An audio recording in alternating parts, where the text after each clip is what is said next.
And I do the Voices of VR podcast, and I'm participating and collaborating with DocLab to be able to do a series of conversations, both reflecting on the history of DocLab for now it's been 15 years, but also just talking to some of the creators and their own journeys into this realm of immersive storytelling. So we have Victoria Mapplebeck. Victoria, maybe you just go ahead and introduce yourself and tell me a bit about what you do in the realm of immersive storytelling. Sure. So I've been storytelling, I guess, for 30 years or more. I suppose I've worked across lots of different platforms and genres and technologies. I was a filmmaker, self-shooting director for a long time. I've switched to smartphone filmmaking and came to immersive, I suppose, quite late on, more as coming to it as a critic, actually. I used to love attending IDFA and seeing all the amazing DocLab projects. I've attended Venice for many years. And so I think I got really kind of fascinated by what immersive filmmaking, but storytelling could do. So I made my first VR piece about 3 years ago, and then I've recently made an immersive sound piece, which was at IDFA DocLab called Testing Times. Okay, yeah, and so maybe you could give a bit more context as to your, 30 years of filmmaking and storytelling, and your journey into this space, and where you really got started into this realm of storytelling. Sure. So I kind of feel like I've had a career in two halves, but both have sort of very different, have kind of informed each other. So I used to be in the 90s and the early 2000s, a self-shooting director. I've always loved the kind of intimacy of just being a one-person crew. So I was sort of self-shooting at a time in documentary, which when it wasn't really, it was quite frowned upon, and broadcasters didn't like it and didn't think that the tech was good enough. And I sort of fought lots of battles to get broadcast films that were self-shot. And so I used to work on High 8. I suppose that shows my age. That would have been the camera of choice then for self-shooting. And I did that for many years. And then I, at 38, found myself single, pregnant and broke. And that's quite a game changer for a woman in terms of career. And I went into academia and had quite a long time out, really, because you very quickly lose your contacts. And then got back into filmmaking with the smartphone filmmaking. And then a really brilliant turning point in terms of sort of immersive filmmaking was that I received an academic grant, which was an EPSRC. It's one of those Research Council grants that University of Bristol, University of Bath had managed to get. And in that, Oscar Raby had one of the grants, because one was for an experienced VR director, and two others were for filmmakers that were passionate about immersive storytelling but hadn't made a VR piece before. And so I got one of those, and Lisa Harewood got the other one.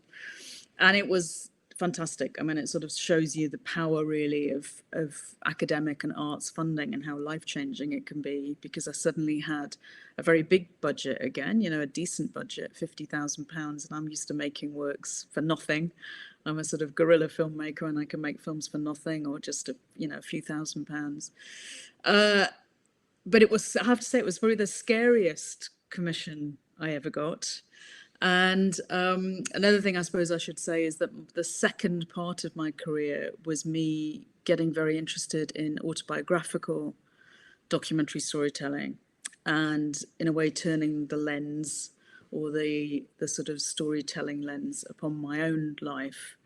And so the VR commission was called the Waiting Room VR.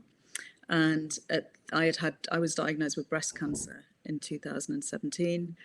And the commission was to make a virtual reality piece which would explore what that diagnosis and treatment and the sort of fallout of that diagnosis was like, not only for myself, but for my son, who at that time was only 14.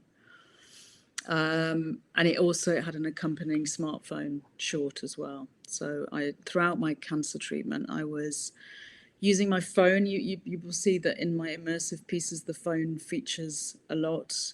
I think kind of mobile phones and the audio and the photos and the videos that they store are kind of amazing. And I have used them a lot in my works.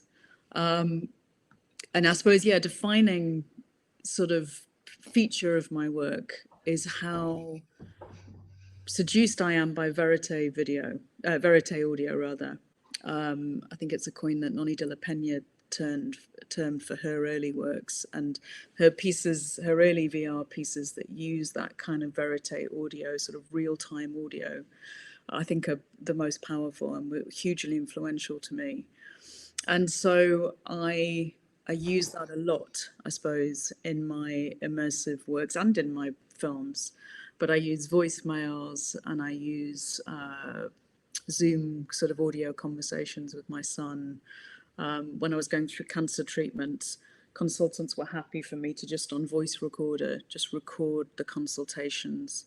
So I had, a lovely oncologist called Mr. Garg, but he was a bit unreconstructed, I suppose, about how you talk about cancer. And so when he's diagnosed me, he sort of comes up with this crazy analogy that my cancer cells are like terrorists and they've got across the border and they could be hiding out in Scotland. And I used that audio, and he gave me permission to use it, which was extremely generous of him.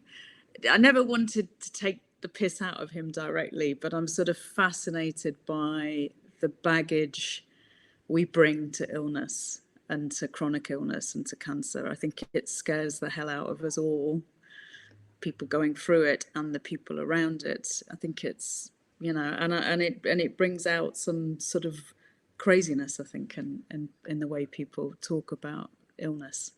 So the pieces, I think, is very much from a patient's point of view. I was sort of thinking actually the other day, because I was also at IDFA this year pitching this smartphone feature documentary I'm making, which is effectively, it's a sort of almost a documentary boyhood. It's watching my son grow up on camera. And I was thinking, so much of my work is about the baggage people have when you're a misfit. You're either a misfit, I'm a misfit because I brought a child up on my own, not in a nuclear family. You're kind of a misfit because a lot of people have, understandably feel very private about their emotional life or the darker things that you go through. And I'm not. I'm quite unusually open. I'm a sort of, I'm quite happy to share it. I think it's interesting to share it. And I suppose I really love filmmakers and artists who've done the same. But I was thinking, a lot of the work, something that defines my work is that it's trying to challenge the baggage that people have when you are a bit of a misfit for whatever reason. It's trying to say, look at me differently, or challenging, like I say, the cliches or the baggage that people might bring to you. Yeah, that's a great, summary of your journey and the work that you've been working on. And before we dive in, I have one sort of logistical question, which is, when you went back into your turn into academia, was that as a student or as a professor or teacher? And what was the area that you were going back to? So as a teacher, a lecturer, I got a job at Royal Holloway, which is part of London University. And it was running a master's in documentary filmmaker, and I'm now a professor there. Okay. Which is great. Okay. Yeah.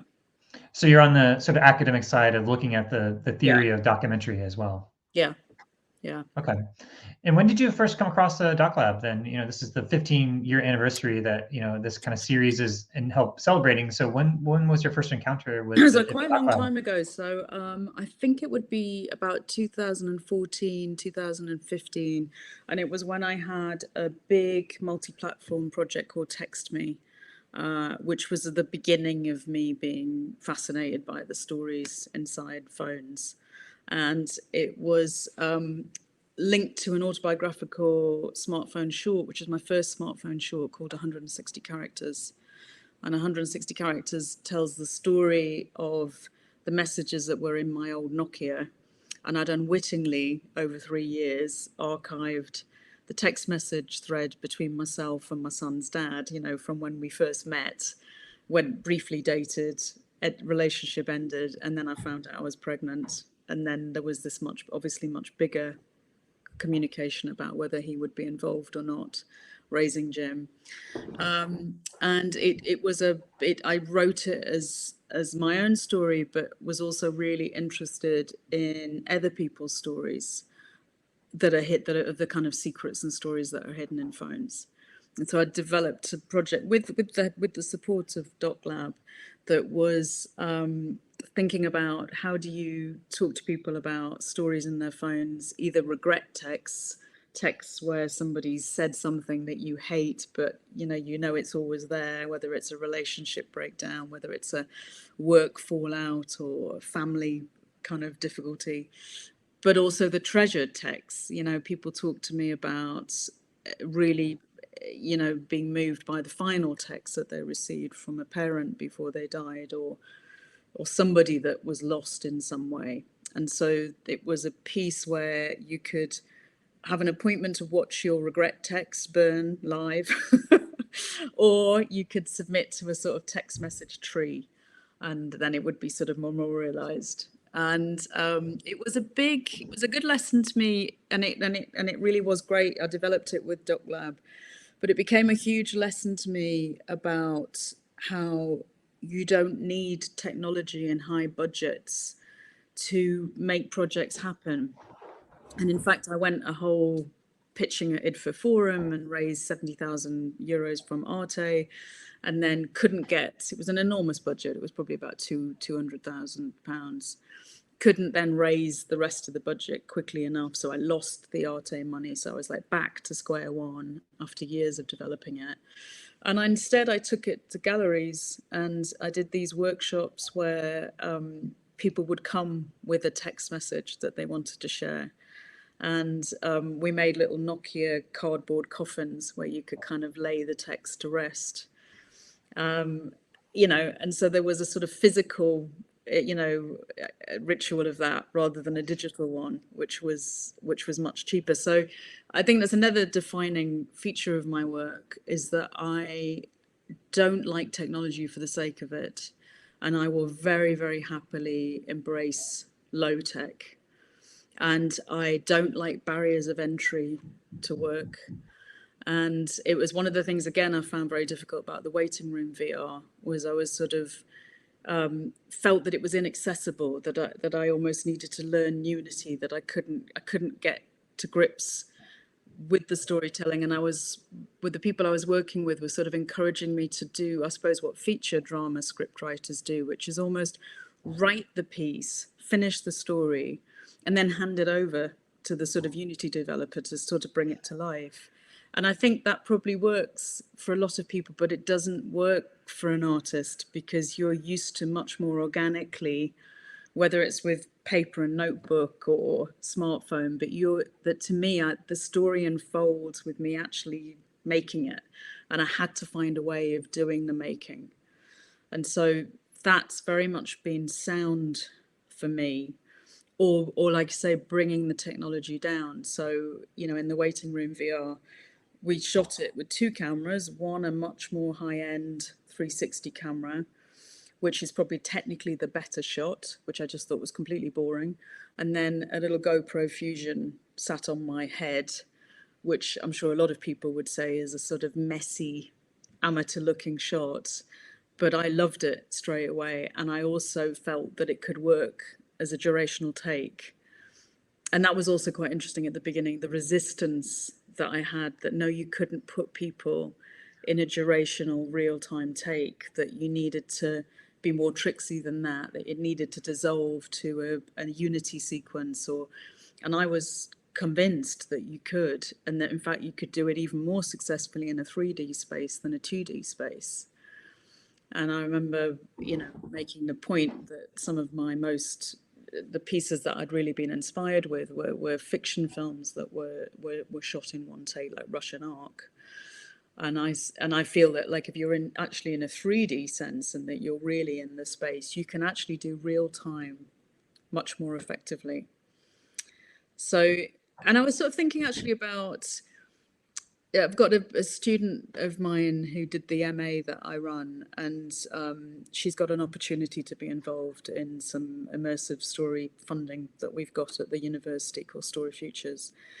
And she was saying, what do you think? And she'd be perfect because as a documentary filmmaker, she does really beautiful observational filmmaking, which is very real time. And I think it appeals to 2D filmmakers who've actually, in their previous careers, been very interested in getting the viewer into a kind of real time space. So, okay, it was a two-dimensional real-time space, but I love Agnes Varda. I'm a huge fan of Agnes Varda, and Cleo 5 to 7 was one of a very inspirational film for the waiting room VR, and that is a 2D film, but it has an enormous sense of real time. It is literally, it's trying to convey the 2 hours from when a woman is diagnosed with cancer and then she's waiting for biopsy results, and you see this sort of weird journey and people that she meets as she's sort of killing time to find out her final results. So it just does that real-time space so well, but it does it in a completely two-dimensional way.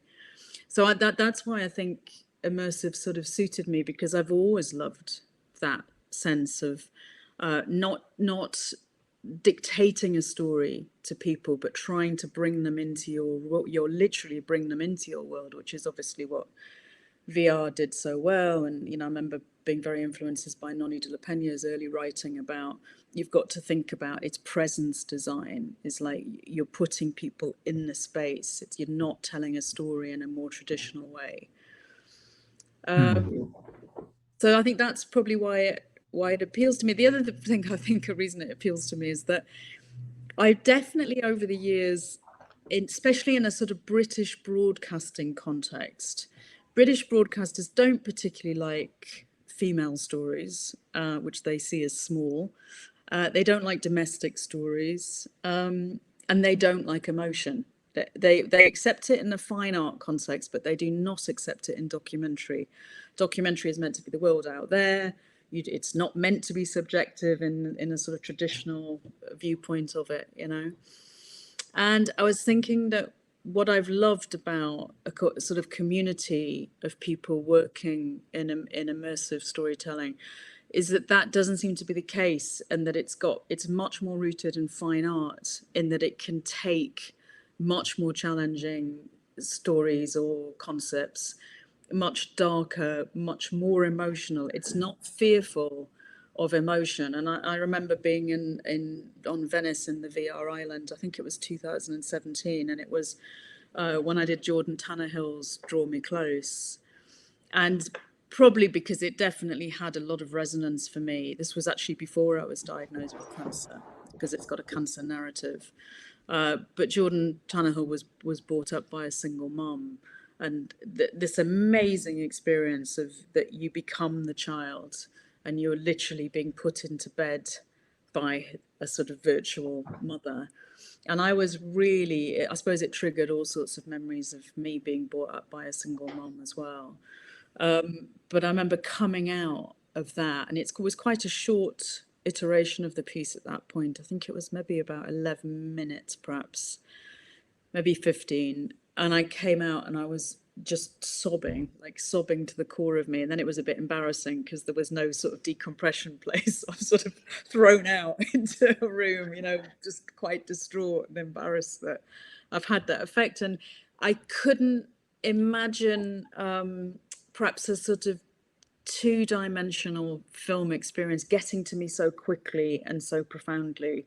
And I very much thought it was something about the genre, of something about being in a headset, something about feeling that you were in the space that fast tracks you to something very, very powerful. And like I say, because I'm not scared of that and I'm very intrigued by that, that's probably also why it's appealed to me as a form as well. Yeah, and I remember seeing your piece, the Waiting Room VR, at the Venice, and at Venice that year, there was actually a number of pieces that were in this genre of the durational take, which allows you to really be immersed in a place and have the patience to see whatever is unfolding. And the conceits of narrative that we usually have is that you need to have something that is unfolding and that it's quick cuts and quick edits. But in an immersive space, it kind of mirrors those similar experiences that we have in life where you can't edit. It's just, you have to go through the whole experience. And so I could see that through line both in that piece that you did with Waiting Room VR. But after watching the short film of Missed Call from 2018, which won a BAFTA, and then the trailer for Motherboard, I also saw that you had been recording all of this kind of self-shot footage and audio since, you said, like since 2000. And so since the beginning of you interfacing with a lot of these mobile phones and just mobile technologies to be able to capture this incredible archive of, you know, raising your son as a single mother, and and that you're in this next project that you're working on. But I see this through line between, you know, these moments of real vulnerability where you're not only showing this story of, you know, your son who wants to reconnect to his father, who is basically left when he was 1 or 2 years old, and that you're out of touch with them and you're trying to, you know, and he's kind of moved on. And there's this moment where you just sort of have this phone call and you pause and you just kind of break down in a way that, like, in just hearing you talk about how, like, emotion is not really taken seriously within the context of the British media that you're growing up in. And so it was a powerful moment as I was watching it. And, you know, what I thought was also this, how we have social media where people may be doing this in a way that is in a, you know, performative sense to get attention or for clicks or whatnot. But this is, you're doing this in the context of a story where it really is embedded within the arc of the story, but it's also kind of the first time that you're revealing how you really feel about, or how intense it is, that interaction. And I just thought it was such a striking moment and really quite powerful. And there seems to be this thread that you're going to be kind of elaborating on this larger story, you know, kind of like it feels like the both the Missed Call and the Waiting Room VR were kind of like snippets of these little moments that were these turning points in your life. And that, you know, perhaps you're going to sort of draw a larger narrative of the full arc of your son's life, or your personal reaction. But I'm curious to hear a little bit more about how you interact or deal with the ethics of being vulnerable, and is it exploiting yourself, or is it making you too vulnerable, versus something that's authentic and real, and that is really in the context of a larger story that you're trying to tell. I was really pleased recently when I was pitching the feature doc at the forum, and I think it was somebody from Catalyst Film Fund, I forget her name, but a really great woman. And she made this point about how sometimes in documentary, if people are taking you into like a very, very emotional, vulnerable space, that it can be really uncomfortable for the audience, and that you have to kind of be aware of that. And she felt that I took people into that space, but with some sort of boundaries, with some sort of critical distance, even though it's very intense, that I'm somehow aware of that. And I think it's what makes my work quite different to the world of social media, which I think there's some amazing, fascinating storytelling, but is often just a naked sort of visceral display of emotion without that critical distance. And if I think about one of my favorite artists is Sophie Cow, and I think she does that balance just so beautifully. It's incredibly exposing, and yet there's just some kind of, like I say, it's that sort of critical director's gaze that sort of makes it okay. And maybe it's also about also embracing irony and a kind of gallows humor. Tone is everything. You know, I remember when I first made the piece, the 160 characters, and I just started working with this amazing editor that I work with a lot called Lisa Forrest. And I remember saying to her, I don't want us to make this film like I've been abandoned by some sort of Victorian cad, and I've been left with babe in arms, and that my life is a tragedy. It isn't. You know, it's been informed by loss, but I don't want it to seem that. So I think I'm aware of how I represent myself in terms of that vulnerability. Again, teaching helps. And again, you know, sometimes students will just be too exposing, and I have to talk to them about how can we do it where it's got some kind of boundaries as well. And I think you also have to be aware of how the audience might experience that if you're going to take them into an area that could be quite dark and difficult, that you have to be respectful of that. And so I think a big part of my work in the edit is exactly that. And I found a really brilliant Atlantic piece today, which was a piece that was talking about responding to the sort of culture of toxic positivity, which you get enormously, you know, around cancer, that you must see your cancer as the gift that keeps on giving, and, you know, that it somehow transforms you and you become a better person and all of this, you know. And he said that he was a Holocaust survivor, I forget his name, I really wish I could remember his name, but he comes up with a term which is so much stronger, which is tragic optimism. And I thought, oh my God, you could put that over all of my work, that it embraces a sort of tragic optimism, that it does not disguise the absolute awfulness of loss and tragedy and illness and aging and separation in terms of family, love and loss. But I also hope that it's really life affirming. And that I think it does, and I think I use humor a lot. You know, I was just listening to Testing Times again, and actually I played it to my mum for the first time. So obviously Jim's heard it, but my mum couldn't come to Amsterdam because of the sort of COVID difficulties. So she's just heard it now, actually, and she really likes it. Yeah, so Testing Times, this is your new immersive sound installation that just premiered at the IDFA DocLab. I haven't had a chance to see it at all, and I think you mentioned it briefly, but maybe you could set the context for how this kind of fits into your overarching body of work of, you know, kind of doing this self-shot, recording all these different experiences. And so what was the Testing Times that I think I saw a trailer that, you know, had some audio clips, but maybe you could set the context for what you were trying to do with this piece of Testing Times. Sure. So it's a piece that I began at the very first lockdown that we had in the UK. And I'd already begun to get very interested in sort of voice in terms of the phone. So I think I've gone from being very interested by how we put really emotional dialogues into one sentence text messages, but actually how voice, you know, whether it's voicemails, voice calls, voice notes that my son uses all the time with his friends. And I noticed that I felt in the pandemic, at the beginning, there was more time at home and less of the sort of usual work distractions and commitments. And I couldn't see my mum. We're very close to my mum, so obviously I've raised my son on my own, and that. But with her, I couldn't have done it without her help. So she's very, very close to both of us, and she lives nearby.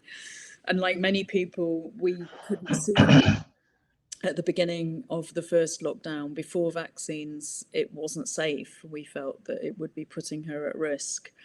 And so I don't think we saw her for about 4 or 5 months. So we phoned instead. And my mum she's of a generation that's really fine with sort of landline now just seems such a weird dated term, doesn't it? But the landline calls, you know, she's of a generation that's easy with those. And so I'll easily can talk to my mum for like an hour. And so I was doing an hour a day. And also I've got 3 brothers and my dad. And I just recorded with like a little earpiece into a Zoom recorder. I recorded really a lot of the phone calls, and that actually became quite difficult because it was a huge archive. It was about 60 hours of phone conversations plus the voicemails. I think voicemails are so beautiful because they're kind of like a little micro narrative with the tone of the person that's actually leaving the message, whether they sound stressed or worried or jokey. You know, you can hear all of that because that's what's fantastic about the human voice. And this piece actually was the piece that I think has been the most collaborative with Jim, and also the most exposing of Jim. So then it also had a lot more ethical questions and explorations than even my previous work, because this piece was about Jim and I in a tiny 2-bedroom flat, and really feeling the frustrations of being housebound You've got raging hormones in the teenage bedroom and a sort of distinct lack of them in the living room. And I felt like Jim and I were living in completely separate bubbles. And at one point in the piece, I talk about a dream that I had, which I think is an amazing metaphor, which is COVID and that lockdowns hit my anxieties, but also this very important part where Jim becomes an adult and separates from me. And obviously we've been very close because I brought him up on my own. That's a very difficult experience. And I think it's been happening really since I was diagnosed with cancer when he was about 14. But then all of poor Jim, can you imagine what teenage life, you've been used to being out there in the world, and then suddenly your world shrinks and you're with your middle-aged mom, and we just led completely separate lives. And then occasionally we had some really terrible rows. And in the past, he's been able to go to my mom's, if we've ever had a row, but he couldn't do that. And so the piece really doesn't disguise how awful some of those rows were. And then in the summer, actually, when I was in Venice this year, I thought he was just about old enough to be home alone. He's coming up for 18, and my mum lives around the corner. And I thought, what could go wrong? Like everything went wrong that could go wrong, in that he decided to dabble with every class A drug known to man within about a 3-day period, and then had terrible come down. And so it's a piece where we talk about, in retrospect, that we have all the voicemails of that crisis point when I was in Venice and he was in a really bad way, and my mom was trying to get hold of him. But it's Jim's favourite piece, actually, out of all of them. And I think one thing we've both really got in common, two things we've really got in common, because I think we're very different in lots of ways, but we've got the same kind of gallows sense of humour. And I think we've also got the same ability. I remember saying to him, look, Jim, we don't have to use the rows because it's very visceral. And he just said, I don't know how you're going to make a piece that really tells it how it was in this last year and a half if you don't. And he's always been very good about that. So, like I say, he has a co-directing credit because he was very much a part of which would be the key storylines. And we paid him actually for a bit of content providing, and that he went through his own phone and just sent me the stuff that he was all right with me using.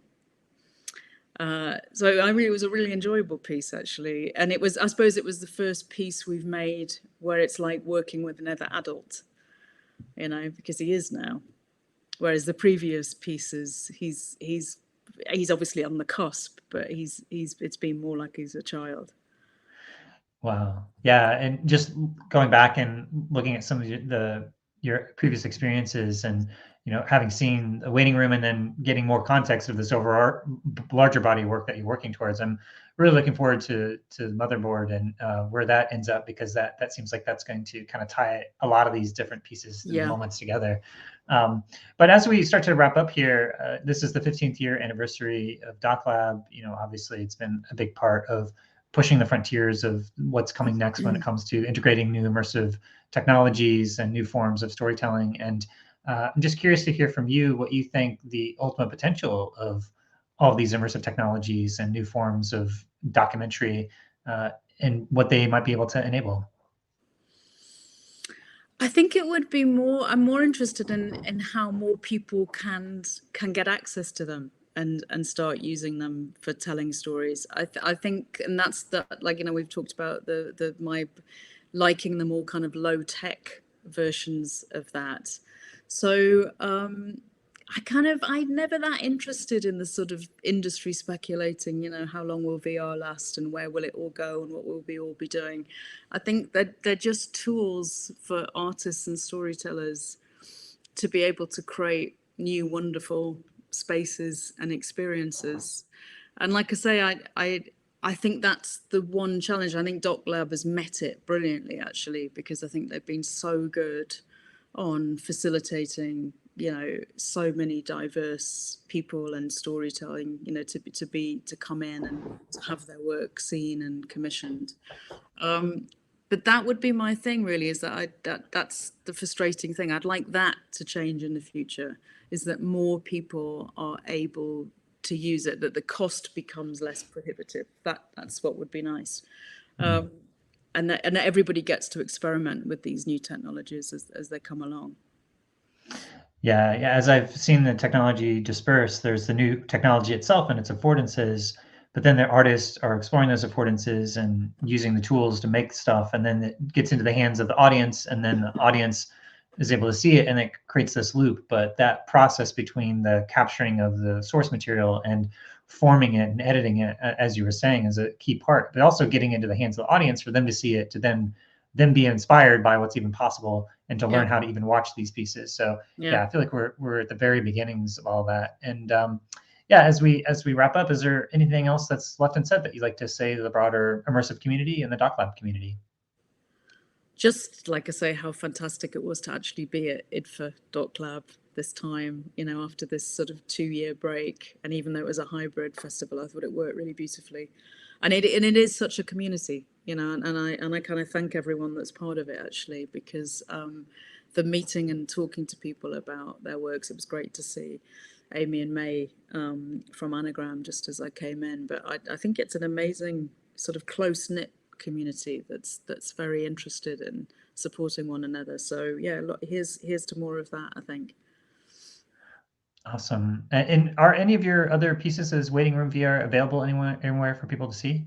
Yeah, it's on, MIT DocLab did a sort of, I think there's 10 of the key pieces, and you can go on their website, and I think Step to the Line was one and Waiting Room VR was another one. But basically, yes, you can watch it, I think, online as a 3D experience rather than need a VR headset.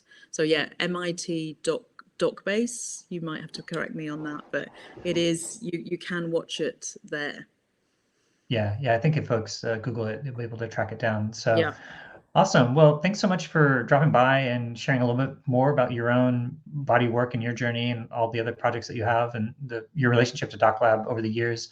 And look forward to seeing the motherboard as you continue to work on it, and kind of potentially see these other pieces that you're working on as well. But there seems to be this self-shot, first person, personal vulnerable stories that really appreciate how you're able to capture all that stuff and then digest down these moments to be able to share the story of your life, and kind of push the edge of where documentary is going in this particular form, especially with the durational takes in VR as well. I think that's another realm that's still at the very early. We haven't seen as many takes, but I think there's something there that I think is quite intriguing. So yeah, but thanks for stopping by and being able to share a little bit more of your stories. Thank you. Good luck with it all. Thanks a lot.